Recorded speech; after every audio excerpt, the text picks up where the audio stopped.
이재명 대표를 향한 수사도 저희가 지금부터 하나씩 살펴봐 드리겠습니다. 현재 폭로전에 가세한 유동규 전 본부장과 남욱 변호사와는 달리 김만배 씨는 여전히 이재명 대표 편을 들고 있습니다. 그런데 검찰이 그 배경으로 짐작해 볼 수 있는 단서를 포착했고 그 단서를 가지고 수사에 나서고 있습니다. 어떤 배경일지 궁금해지는데 먼저 관련 목소리부터 확인하겠습니다. 선화동인 1호 실소유주 누굽니까? 그거는 바로 접니다. 그리고 지금 제기되고 있는 여러 의혹들은 특정인이 의도적으로 녹음하고 편집한 녹취록 때문입니다. 그분이라는 게 결국은 이재명 지사가 아닐 수 있다. 내가 아는 12년 동안 내가 그 사람을 지켜보면서 얼마나 많이 해봤겠어요. 트라이를. 아유 씨알도 안 돼. 남욱은 왜 진술을 바꿨을까요? 12년간 트라이를 해봤는데 씨알도 안 먹히더라. 이렇게 얘기한 사람이 대선 자금으로 줬다. 그게 상식적으로 말이 되는 소리입니까? 거듭 말씀드리지만 저 이재명은 단 한 푼의 이익도 취한 바가 없습니다. 아직까지 김만배 씨가 폭로전에 가세하지 않은 그 배경은 바로 이것이었습니다. 이재명과 한 배를 탔기 때문이다. 한 배를 탔다. 이재명과 지금 운명적으로 공동체다. 뭐 이런 얘기를 하고 있는 겁니다. 그래서 김만배 씨는 남욱 변호사를 회유하기도 했습니다. 지난해 10월쯤이었습니다. 남욱 변호사는 미국에 있었고 그리고 당시에 정영학 회계사의 녹취록을 통해서 김만배 씨가 화천대유의 지분의 상당수는 그분 것이다라는 얘기가 보도를 통해서 밝혀졌습니다. 그리고 그 즈음에서 미국에 있는 남욱 변호사에게 JTBC가 화상 인터뷰를 시도합니다. 그리고 그때 JTBC의 인터뷰에 응한 남욱 변호사는 이런 얘기를 했죠. 그분은 유동규는 아니다. 더 윗선이 있을 것이다라는 것을 추측할 수 있는 얘기를 했습니다. 그래서 그 보도가 된 뒤에 김만배 씨가 남욱 변호사에게 카카오로 전화를 합니다. 그 내용이 이제 여기 나옵니다. 우리는 이재명 시장과 한 배를 탔는데 네가 그렇게 언론 인터뷰를 해버리면 어떻게? 그렇게 하면 안 되지 라는 취지로 말을 했다고 합니다. 그리고 그 이후에 남욱 변호사가 JTBC와 10월 16일 귀국길에서 만나서 인터뷰를 하는데 그때 이제 이런 얘기들을 털어놓기 시작하죠. 자, 기자가 그분 때문에 지금 난리가 났다. 지지율 막 떨어지고 난리가 났다. 그랬더니 제가 알고 있는 한 이재명 대표는 관계가 없다. 그리고 12년 동안 그 사람에게 얼마나 많이 로비를 시도해봤겠냐. 씨알도 안 먹힌다는 이야기가 이제서야 나오기 시작한다는 겁니다. 결국에는 남욱 변호사가 김만배 씨의 회유에 넘어갔고 그래서 당시에 진실이 아닌 김만배 씨가 의도했던 대로 이재명 대표에게 유리한 진술, 인터뷰를 했다라는 게 조선일보의 판단입니다. 자, 검찰은 그리고 여기에 하나 더.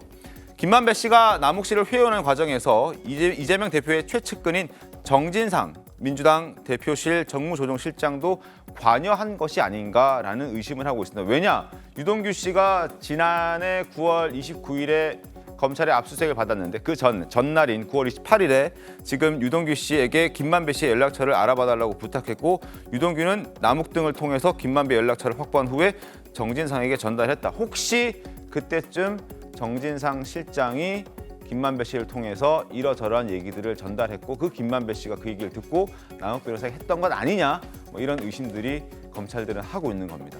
자, 지난해 10월 어떤 일이 있었는지 화면으로 다시 한번 보겠습니다. 남욱 회유. 지난해 10월 12일 JTBC와 1차 인터뷰 때 김만배 씨가 평소 유동규 씨를 그분이라고 지칭한 기억은 없다. 그렇다면 그분은 누구인가 더 윗선이 아닐까라는 의심을 하게 됐고 김만배 씨가 전화를 하죠. 우리는 이재명과 한 배를 탔다. 네가 그런 식으로 인터뷰해서는 안 된다. 그리고 10월 16일 JTBC와 2차 인터뷰 때 제가 알고 있는 한 이재명 대표는 관계가 없다라는 입장으로 인터뷰가 다시 하게 됩니다. 어떻습니까? 이 과정들을 봤습니다. 글쎄, 그러니까 이게 작년 10월이면요. 이재명 대표가 민주당의 대선 후보, 민주당이 당시 집권당이었습니다. 네. 민주당의 대선 후보가 된 직후입니다. 그렇죠? 그렇죠. 그러니까 이재명 대표가 대통령이 될 가능성도 꽤 높았던 거죠. 뭐 그 당시 지지율과 실제 올해 3월 9일 대선 결과하고는 차이가 있으니까 어차피 그 당시 입장으로 보면 네. 이재명 대표 아니면 지금 윤석열 대통령 둘 중에 한 사람이 대통령이 되는 거였잖아요. 그런데 윤석열 대통령을 잘 아는 건 아닌 것 같고 대장동 일당이 네. 결국은 이재명 대표가 성남시장일 때 대장동 사업을 했으니까 결국 같이 한 배를 탄 게는 맞다고 보고 그런 점에서는 김만배 씨가 뭐 누구의 전화를 받았는지는 모르겠으나 그 당시로서는 둘 중에서 누구를 선택할래? 그러면 당연히 이재명 대표 쪽하고 왜냐면 그래서 이재명 대표가 대통령이 됐을 경우에 자기들도 무사할 거라는 계산을 하지 않았겠습니까? 아마 그렇게 생각해서 김만배 씨가 이제 남욱 변호사한테 전화를 했을 거고 남욱 변호사 입장에서도 사실 그 전화 받고서 뭐 그건 깊이 생각할 이유도 없는 거죠. 뭐 이재명 대표랑 그러니까 당시 경기도지사랑 잘 알고 있고 그다음에 집권당 후보고 대통령이 될 가능성이 있으니까 그리고 자기들이 만약에 윤석열 대통령이 됐을 경우에 이 대장동 의혹에 대한 수사가 강하게 이루어질 거라는 걸 누구보다 잘 알고 있었을 테니까 변호사로서 그러니까 당연히 김만배 씨 저 회유에 넘어갈 수밖에 없었을 것이다. 그러나 지금 이제 정권 교체가 되고 지금은 상황이 달라졌죠.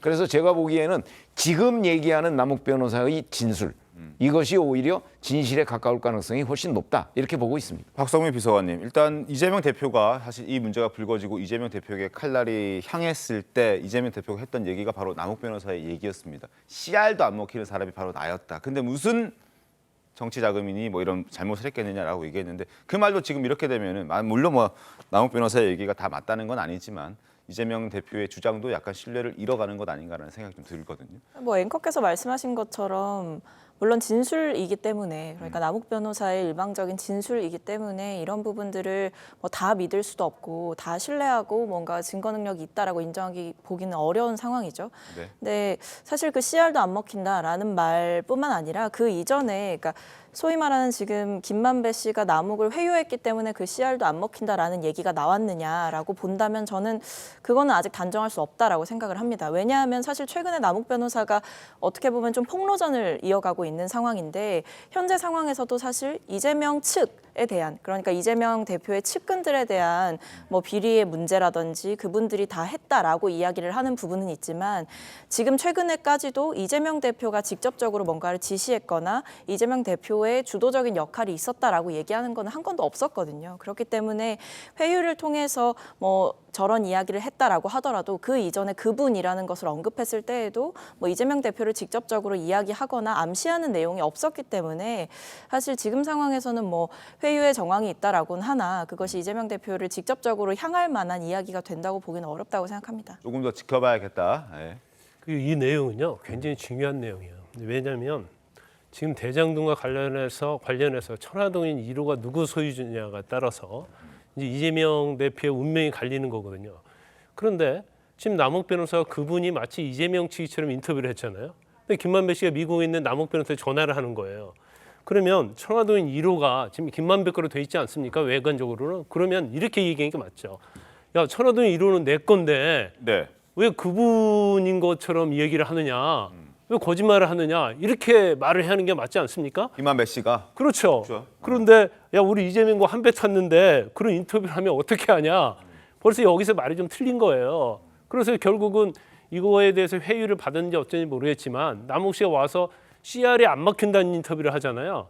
그래서 이재명 대표 입장에서는 CR이 안 막힌다는 것은 본인에게 굉장히 유리한 이야기니까 그래서 몇 번을 거쳐서 CR을 먹히지 않는다고 했는데 왜 내가 관여되냐 이제 이런 얘기를 하고 있는 거예요. 근데 이 김만배 씨는 처음에 석방이 되고 나서 상당히 폭로를 이어가지 않을까 했는데 지금 상황을 전체적으로 보면 법정에서 나오는 얘기를 보면 이재명 대표 측과 이제 한 배를 탄 건 맞은 것 같아요. 그게 뭐가 진실인지 잘 모르겠지만 그런데 전체적으로 보면 왜 본인의 소유인데도 불구하고 뭐 예를 들어서 뭐 남욱에게 10%는 뭐 네 걸로 하자 이런 일을 할 이유가 없거든요. 자기 건데 이제 그런 걸 전체적으로 보면 이제 김만배 씨의 진술이 과연 신빙성이 있느냐 그런 이제 의심을 할 수밖에 없는 겁니다. 알겠습니다.